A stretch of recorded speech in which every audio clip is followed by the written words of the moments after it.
Are you struggling with roadblocks as a woman in the challenging and constantly changing world of corporate America?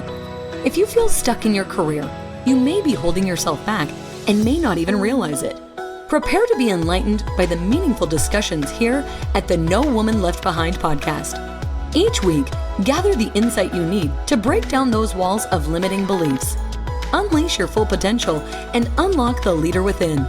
Listen to raw conversations with corporate women as they share inspiring stories with the purpose of obtaining their dream career and living a truly fulfilling life.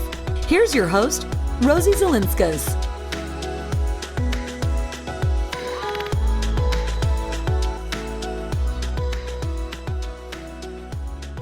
Hey everyone, welcome back.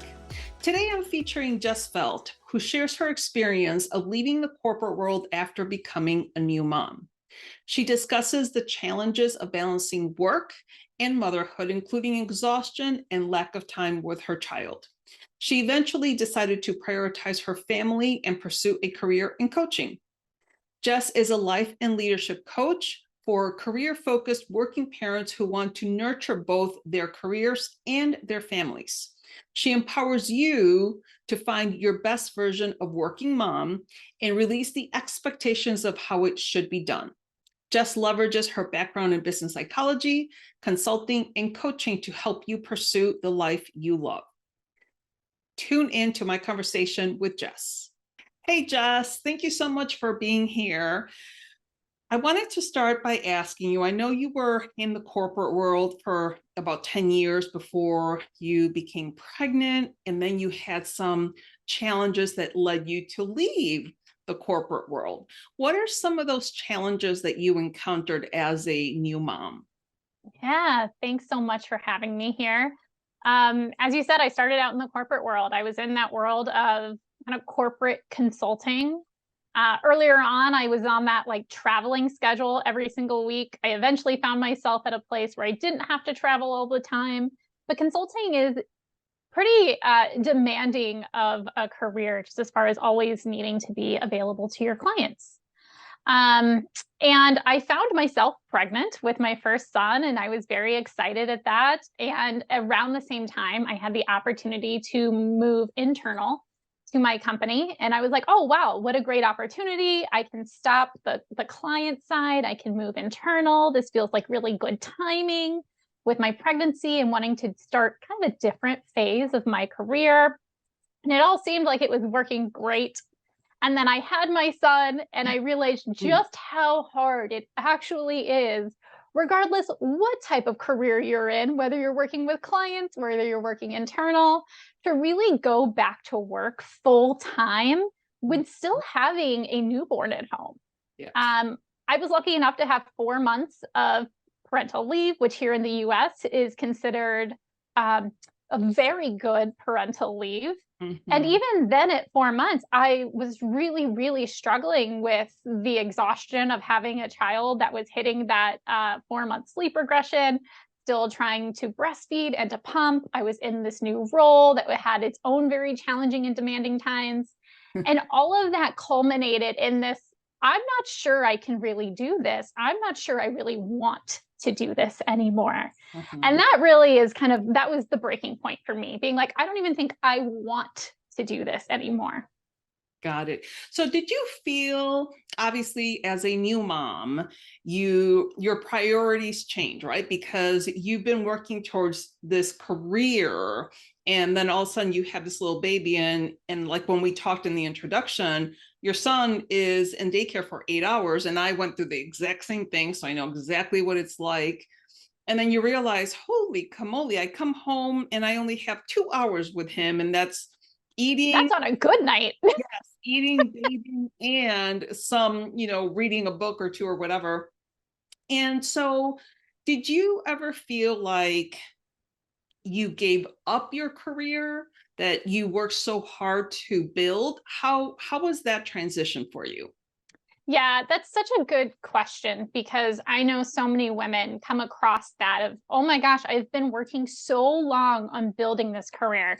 And I'm right there with them, right? I went to school, I got my master's. I really spent and invested a lot of time on growing my career, growing my reputation within my career. And when I came up against that point of, I'm not sure I want to do this anymore, it really was kind of a shaking out of my priorities and trying to say, is this me giving up my career? Is this me taking a pause for a bit? Is this me just like recalibrating and maybe trying to get out of the burnout to decide what I want to do? Because I think society does say, wait a minute, moms, you can do it all. Don't stop work. You're going to hit the motherhood penalty if you lean out, if you immediately take yourself out.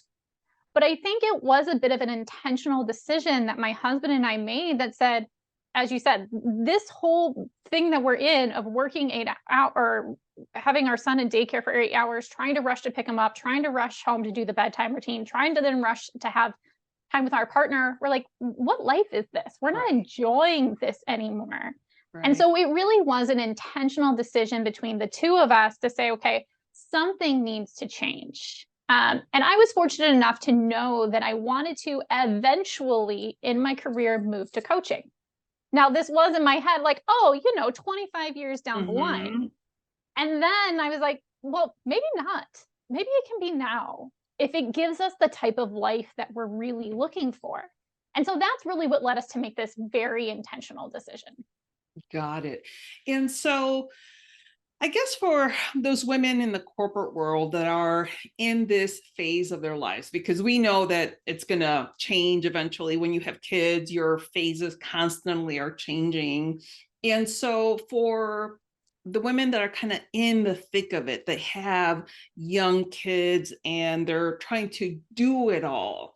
Now, I know, and you know, that it's impossible to do it all. And I think the myth of the work-life balance has been busted, and there is no work-life balance. I think sometimes you have seasons where you have to pay attention to your family more, and then the seasons where you have to pay attention to your career more.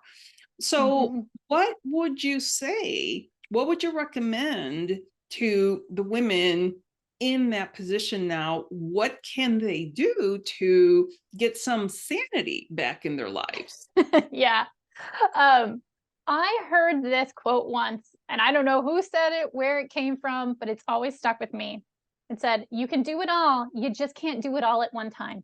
And that really stuck with me as you're saying that these are all just phases that we're in. And it's okay to say, you know what, in this phase that I'm in right now, this is what's important to me. And that might change later. I'm not making a decision for the rest of my life here. I'm saying at this part of my life right now, this is where I need to be. And maybe in this part of my life, 5 years down the line, I now have a 5-year-old who's starting kindergarten. And I'm coming up for a breath of fresh air saying like, oh my gosh, look at all the time I have on my hands now. I can enter into a different phase and put more of that focus back onto my career now, because I feel like the balancing aspect of it is shifting. You mentioned like work-life balance doesn't exist. I love to say like, it's not a noun. It's not a thing. It's a verb. It's constantly work-life balancing. Right. To say, okay, what are the intentional decisions that I need to be making at any given time to say, okay, well, I need to be with my family a little bit more right now. Oh, okay, things have changed. I need to go with my career a little bit more right now. Or you know what? My friends need me a little bit more right now. And that's okay to be constantly making those intentional decisions of always balancing. Absolutely. And I think that's really important to talk about, because again, I think when people say, you know, women can have it all, like, no, you can't have it all. Like you said, you can't have it all right now. So there are different phases. So does a new mom have to give up her career to have it all? Not at all. There's so many different ways to go about what that looks like. And what we're really talking about right now, we've been putting a lot of the emphasis on the mom, right? Because that's what this podcast is geared towards, women. But in many couples, and I think starting in more, those discussions are being had between maybe it's the dad that takes a bit of a pause. In other countries that have more equitable parental leave, for example, in the Nordic countries, they do see fathers having more of an equal parenting role because they get extended parental leave to be able to build those bonds and take Mhm. over those traditional roles and to be able to say, okay, no, mom, you don't have to give up your career here. But I think it does have to be a really intentional family conversation Mhm. about what those expectations look like and who truly wants to do what, and not just, oh, mom, it's on you, it's the default, you have all these things, you're burnt out, you're overburdened, so that you feel like the only option left is for you to leave your career. Right. And so, obviously, in this day and age, we have a lot more flexibility. Although I think it's kind of shifting back a little bit because companies are calling, people back into the offices. But I think for the most part, it's more you can come in one day, you can come in 2 days versus 5 days. And you know what? When I think about my life, so I'm 54, my kids are now 24 and 22. And when my kids were little, I had to go into the office every day and I had to drive Mhm. 1 hour from my house to the office, drop them off. And then I vividly remember driving home. So I know we're both in the Chicagoland area, and driving home in the snow, praying that I would get to them before they close the daycare. And there were a Yep. couple of times that it was like, 15, 20 minutes, and they charged me $1 for every minute that I was They late. still do that. That has not changed. They still do that. Okay. But I mean, I remember frantically calling my mom or my sister or like, can somebody go get my kids? Because I mean, that feeling is just such a horrible feeling when you're trying to get to your kid. And so again, now life is a little bit more flexible. So what are you seeing companies do that are more accommodating for, and to your point, moms and parents too, Mhm. because we know that there's a lot of same-sex parents. So what have you seen that's changing in corporations when it comes to that? Yeah. I wish I could say I've seen more things change. I'll Mm, put that up front, that I wish I had seen more things change. I think COVID, for all of the pain that it put all of us through, really had some good outcomes with hybrid work. As you said, things are kind of shifting back a little bit, but I don't think things are ever going to fully shift mhm. back to people being in the office 5 days a week. I think it's I heard someone say like Mondays and Fridays are dead. Like, don't ever think, companies, that you're going to get your employees back in the office Mondays and Fridays. It's just not going to happen. And so I think that really has helped a lot of parents to be able to say, like, okay, if I'm working from home that a bit, that at least cuts my commute a little bit if I have my kids in care closer to me. So I think that flexible schedule is there. I do see with the start of a lot more companies that are focused on consulting organizations on creating family-friendly policies, like Parentally, some of these other companies, that you do see organizations trying to step into more caregiver-friendly policies and cultures. So whether that's informing their managers that, like, hey, you know what, maybe don't have meetings that start at 8 a.m. Yeah. Or think about team bonding events that are not just happy hours that happen at the same time as school pickup. Right. So I wish I could say that there were more things happening, but I do see those small steps as far as, okay, this hybrid world, fantastic for parents, Mhm. and especially as far as gender equity goes. My husband is much more involved now than he used to be prior to that. And just this general shift towards more family friendly cultures within organizations. Got it. Now, when you're obviously a leadership coach and you work primarily with moms. So Mhm. can you tell me maybe an example or two, a story about a mom that you have been able to kind of walk through that struggle, because we both know that it's a struggle, and then when you get a little bit of relief, then you're like, oh my gosh, I can see the light at the end of the tunnel. So talk a little bit about a story like that.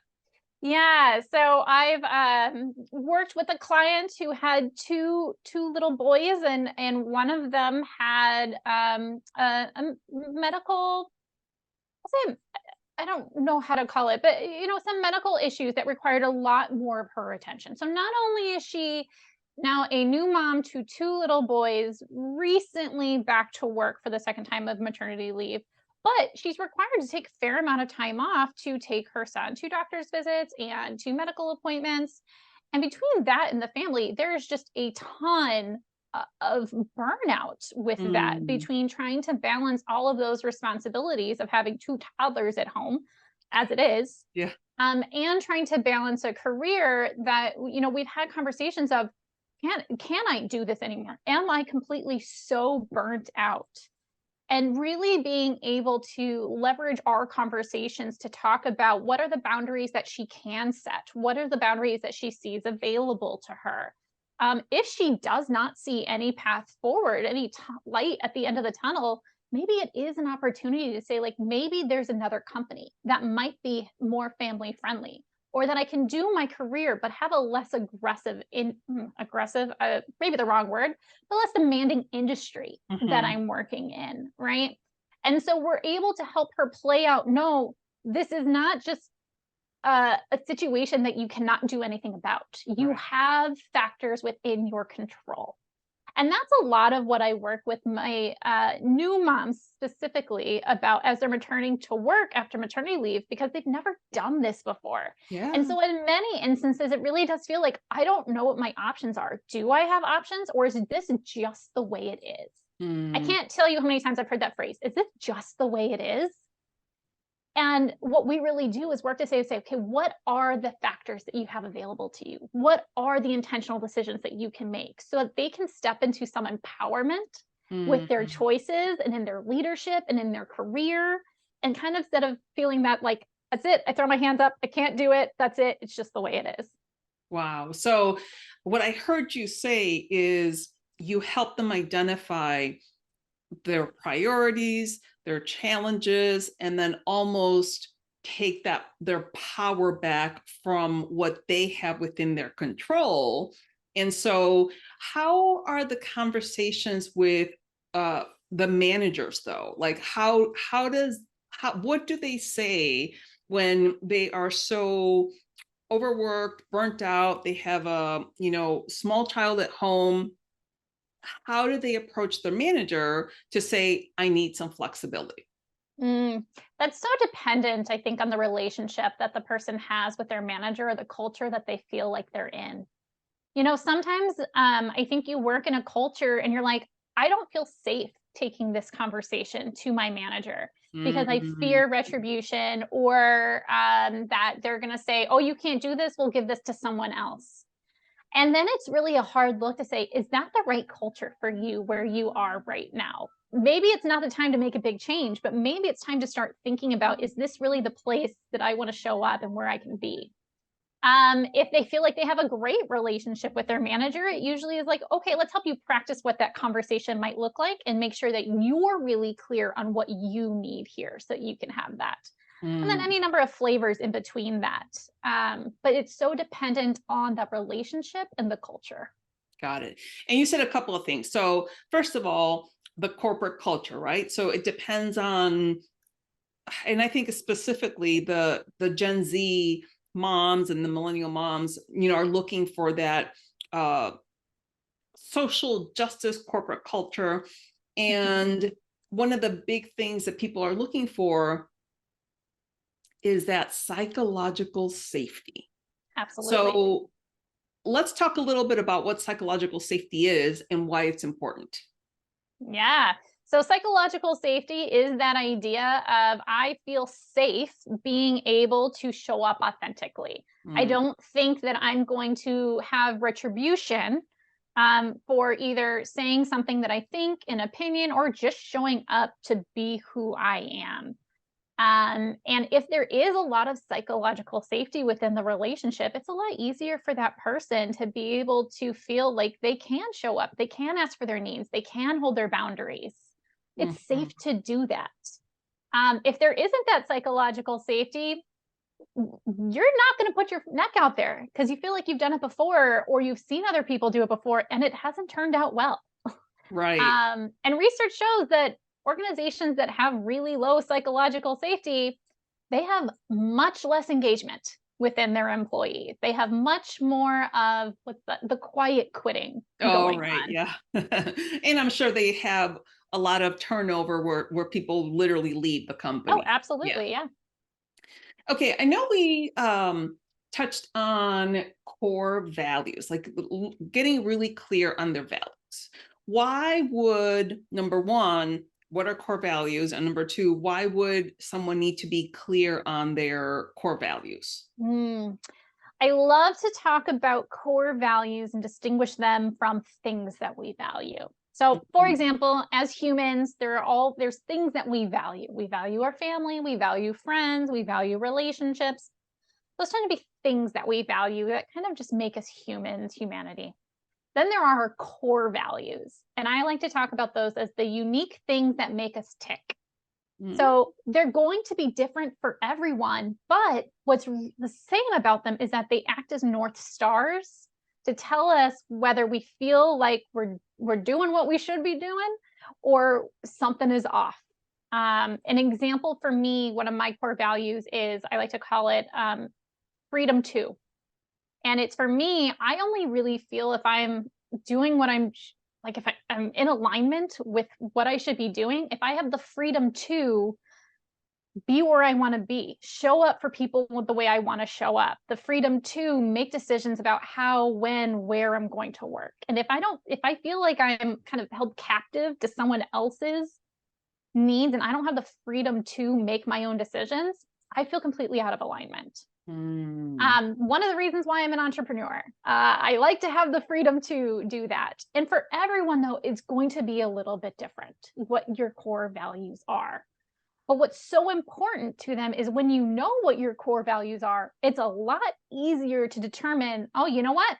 Something is not right. I am not happy. This is not working for me. And then you can identify it's because this core value is not being listened to. And if Mm. I can make a choice in my life to be more in alignment with that core value, I'll usually feel like I'm moving in the right direction. Do you feel that you're spinning your wheels and advancing your career slower than you'd like? Well, I got you because I have a free quiz to help you figure out how you may sabotage your career advancement. Our free quiz is designed to help you identify the common pitfalls preventing you from reaching your career goals.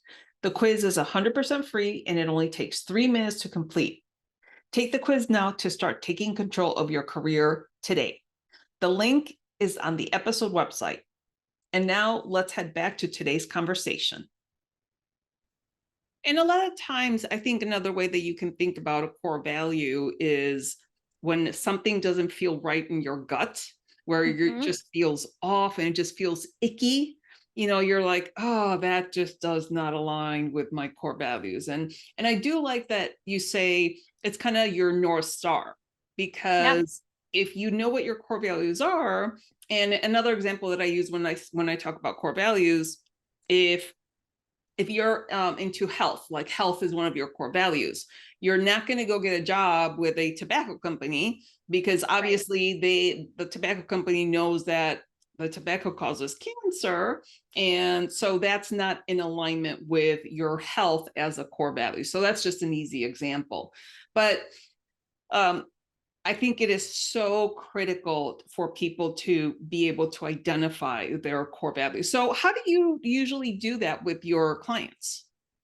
Yeah. So a lot of reflection, which for some people is like great. And for other people are like, you mean I have to sit with my own thoughts and actually reflect and can be very scary for some people. Oh gosh, yeah. Um, One exercise of doing that is creating a lifeline. And by drawing a line on a piece of paper and then thinking about your life and saying, what were the really high points of my life? Oh, when I was in college and I was doing this experience, I felt such contentment. I was feeling so good about my life. That was a high point. Or what are the low points? Oh, COVID was really a low point. I felt so isolated. I was missing this. And then looking at the themes across your high points and your low points. Your high points are usually when your core values were really being honored, and your low points are usually when you were missing a core value. That is actually how I learned for myself that connection is a core value. I never really thought about it because I'd always felt connected to people. And then Okay. COVID hit and I didn't. And I was like, oh, that is a really big core value for me that I had never actually realized before. Very interesting. Okay, so I want to shift a little bit. So obviously right now the world is all about social media. And a lot of times my husband and I go out to dinner, and of course our kids are grown, but we go out to dinner and we see parents at a restaurant, they're sitting down with generally a couple little children, and each child has an iPad plopped in front of them. Mm-hmm. And I know this isn't exactly what we're talking about as far as topic, but how would you suggest that parents can become more involved with parenting or that connection, not even parenting, it's that connection with their child? And that's what made me think of it, because it's you see parents, or I see parents with their young kids, and they're all on their phones, or I should say not all, but a lot of times I see them on their phone. So what's your take on that situation now? So I will raise my hand and say I've been that parent. Yeah, Fully will sure. admit that I have been that parent. We try not to be, but I also understand, and when we've done it, it's because my husband and I need to connect. And if the only way for us to be able to have a conversation at dinner is for my kids to each be watching Paw Patrol, you better believe I'm going to bring out the phone and let them watch Paw Patrol so my husband and I can have a conversation. And so I really think like this is a very specific example. And one of my biggest things is like, screw the should. So I'm never going to say you should never give your kid a tablet. You should never do this, right? You got to do what gets you through it. But if it is like, how can we help people connect more? It's thinking about how you're creating the space for connection. And if you've been running all day from work to pick up the kids, and then you're running to a restaurant to eat dinner, that might not be the space for it, because no one's really had an opportunity to decompress. And so they might just need that moment of silence and of no one interacting to decompress.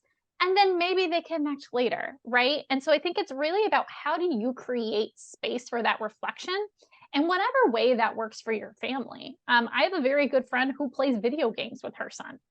That's not my thing, but that's how they connect, right? And that's how they create their space, is they play video games together. That's awesome. I love the way that you say, screw the should, and whatever gets you through the day is whatever works. So that's very well put. As far as like the video games and things like that, I just was watching something on ChatGPT. It was a little video, and it said this gentleman was trying to create a connection with their child during dinner, and they asked ChatGPT, hey, can you create a game that includes Pokemon and ask questions about something or other? But I was like, gosh, that's pretty ingenious, because you can kind of use ChatGPT which is AI, to try to connect with your child in a different way than you normally be like, how are you? Fine. So yeah, I use ChatGPT for not that particular thing, but brainstorming. That to me has been the number one thing that ChatGPT has given me. Is I'll be like, can you give me 5 ideas for a blog article on boundaries? And they're like, boop, boop, boop, boop, boop. And I'm like, thank you very much. It is fabulous, right? And I think I also heard there's like 1,000 different types of AI, and ChatGPT is just like the one that's highlighted the most recent. Yeah. But I love it as well. But I thought that was pretty ingenious to kind of connect that parent that's trying to do something. You can ask it, hey, give me ideas on what to do 2 hours on a Saturday afternoon, and it'll give you a ton of different ideas. So absolutely. I think any working parent who has a lot of things to do should really leverage ChatGPT to speed up some of those things. Absolutely. I couldn't agree more. Now, Jess, is there any particular recommendation that you give to your clients when they're considering leaving the corporate world? What are some considerations? Because as we know, a lot of people have left the corporate world, with the Great Resignation, although I think I heard someone say that the Great Resignation is dead now. So, but what are kind of some thoughts or thinking points that you can give someone that may be considering leaving the corporate world for something else? I think the biggest thing that I would recommend is, or just thinking about is, are you doing it because you feel like there's no other option? Or are you doing it because you see it as an opportunity? And I think that's really the biggest thing, right? Are you doing it because you're running away from something, or are you running towards something? I think for many people, sometimes it does feel like it's the only option because of the price of childcare these days, or because it just doesn't seem tenable anymore. And I think that is really unfortunate for our society and for the workforce, because those are women who would be saying, you know what, if I had other opportunities, no, I'd be staying in. I would still be, I want to be staying in, but I feel like I can't. Versus being able to say, no, I'm intentionally taking a step back because I want to, and I see this as an opportunity to reach more fulfillment or contentment or things that I actually want. And so that's really the thing. Is this because you feel like you don't have a choice?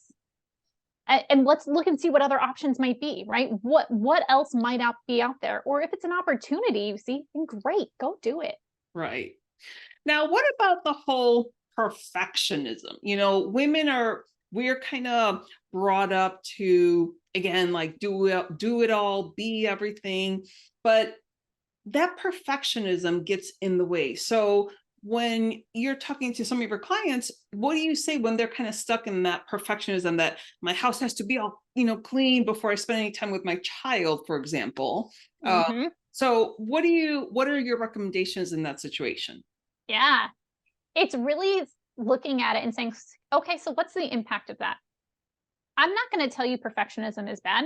I have pieces of me that are perfectionists, and I like some of those pieces because I think they've gotten me to where I am today. And I think many women would say the same. I've gotten to this point in my life. I've achieved what I have because I have this vein of perfectionism that runs through me. Great. But it's something there is probably not working for you. And at what point are the costs becoming more of a burden than what it's giving you? And if it's becoming more of a burden, if it's costing you more, a relationship or connection with your child, or just a sense of sanity or time to yourself because you feel like I have to do this, now I have to do this, and I have to do this, then it's costing you more than it's giving you. And that's time to take a look back and say, okay, what are the underlying narratives that are driving me to do this? If I am not perfect, people will not accept me. If I am not perfect, I will get fired. And really being able to interrupt those narratives and replace them with new ones that serve you more. I love the interrupting those narratives, because again, a lot of times we build these stories in our head, right? That, oh my gosh, I have to do everything. I have to be perfect. I have to be there for everybody. And then at the end of the day, there's nothing left for you, for yourself, to do a little bit of self-care, even if it's like 10, 15 minutes a day. But it's really important to be able to reprioritize those narratives that are like kind of in your head. And so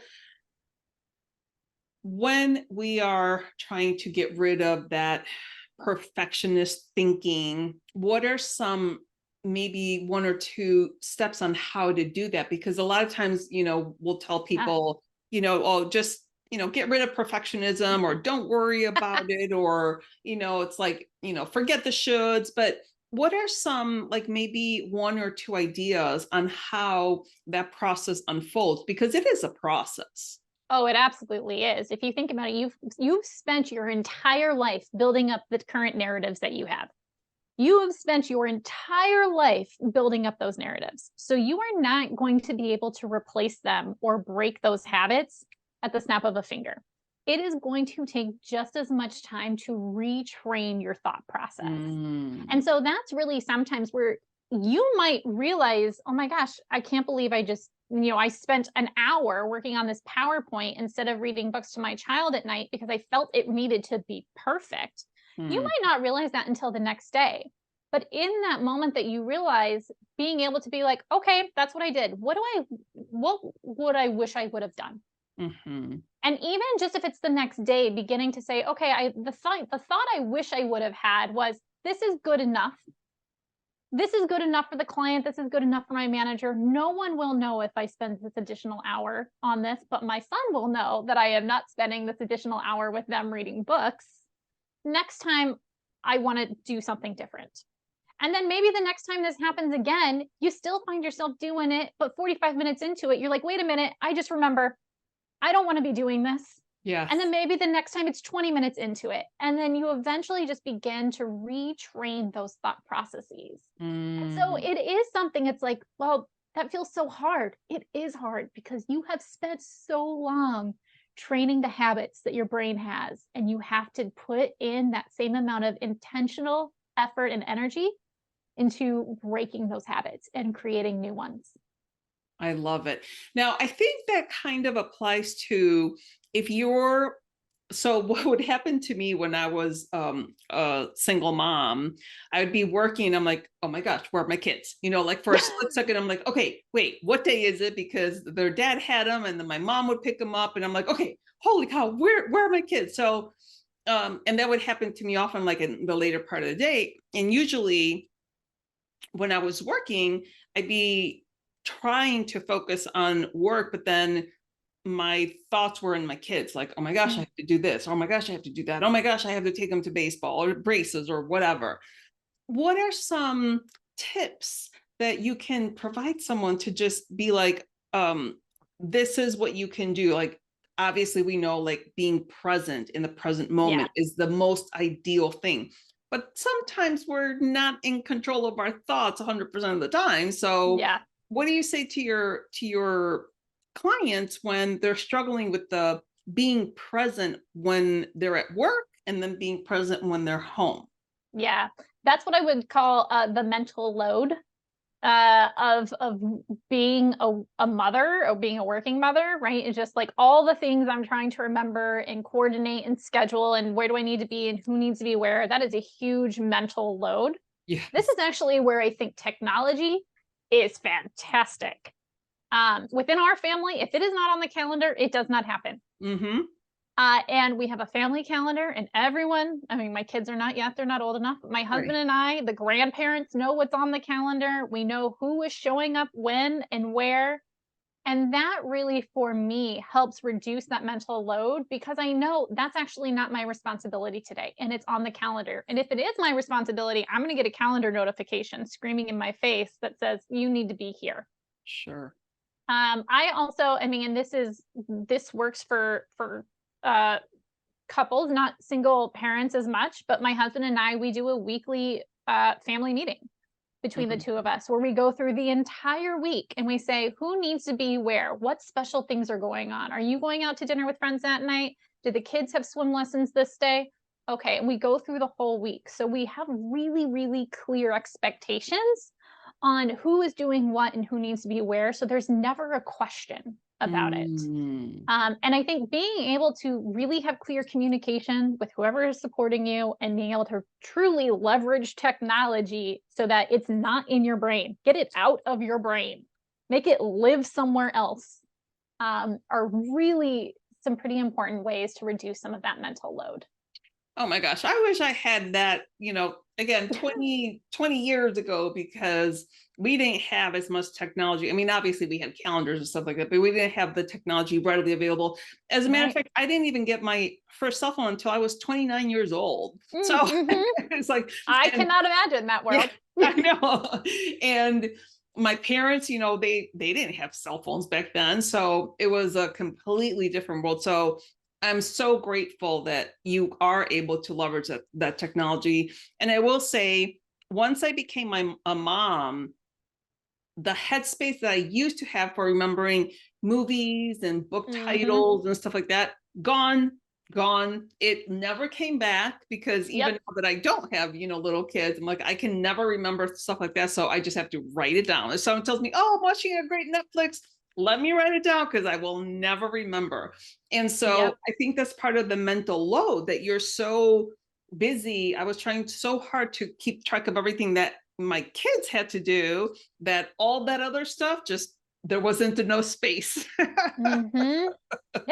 And it totally makes sense. It's not the mom failing, right? Oh my gosh, I can't believe I forgot that.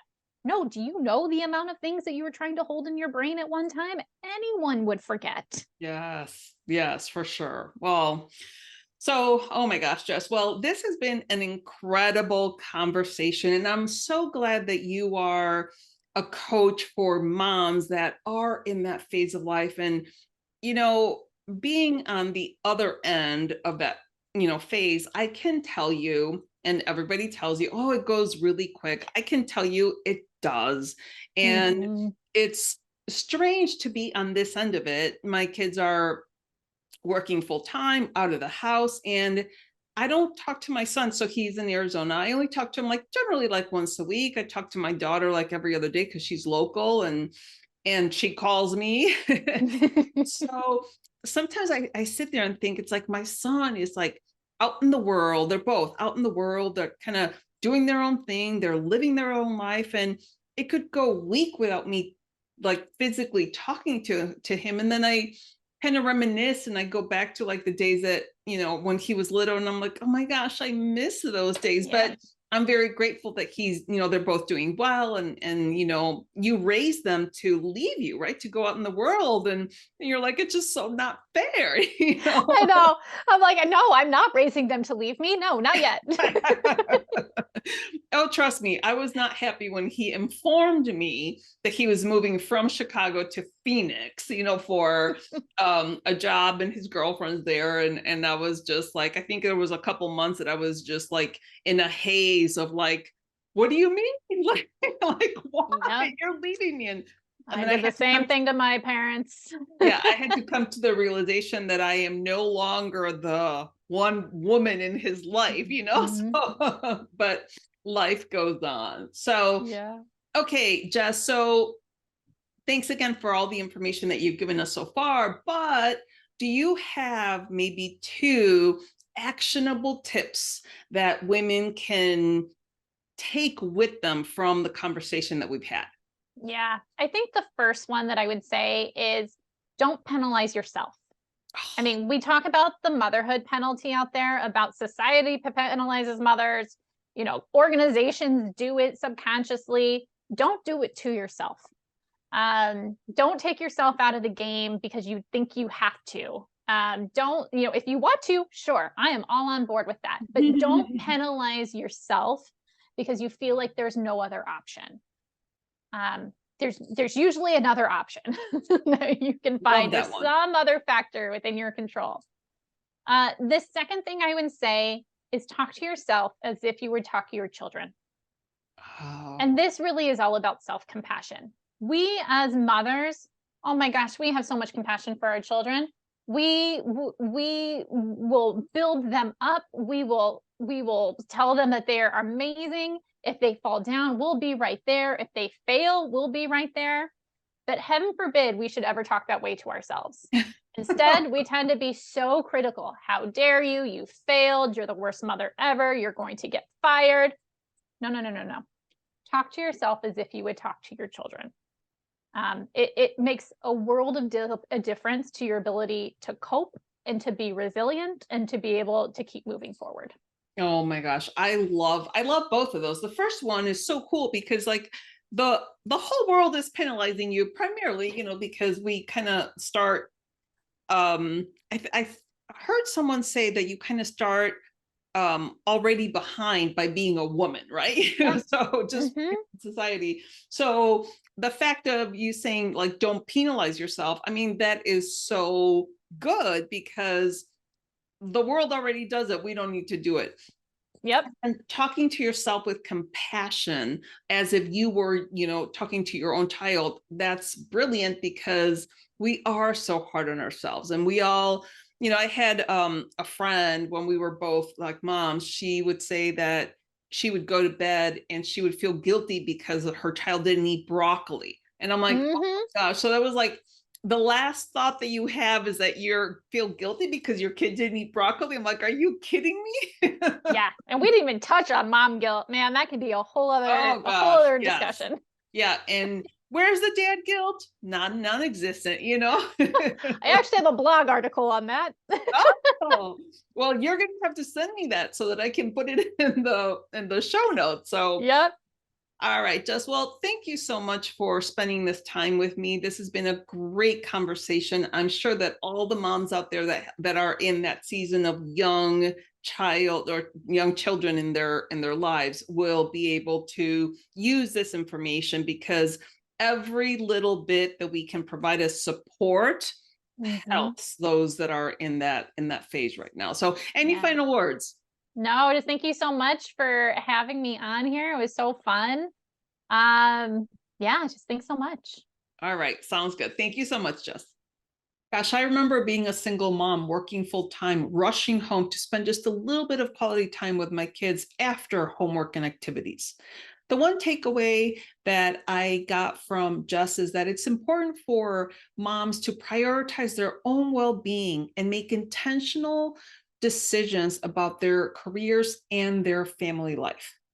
Jess leaves us with a couple of final thoughts. The first one is, don't penalize yourself and believe that there are other options. The second one is, practice self-compassion. Talk to yourself the way you would be talking to your children. Be supportive to yourself. All of Jess's contact information is going to be on the episode website. And speaking of managing your career with intention, I will be conducting a masterclass called Unlocking Your Success, Steering Clear of Career Sabotage. This class is going to be held live on September 12th, 7 p.m. Central Time. If you are interested in attending the class, you can email me at rosie@nowomanleftbehind.com for further details. So with that, remember to be brave, be bold, and take action. Thank you for listening to this episode.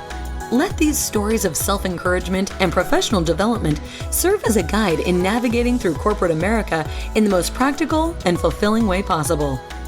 Do not forget to subscribe to the show at nowomanleftbehind.com for more content like this. Leave a rating and share it with your friends, because we want to make sure that no woman is left behind.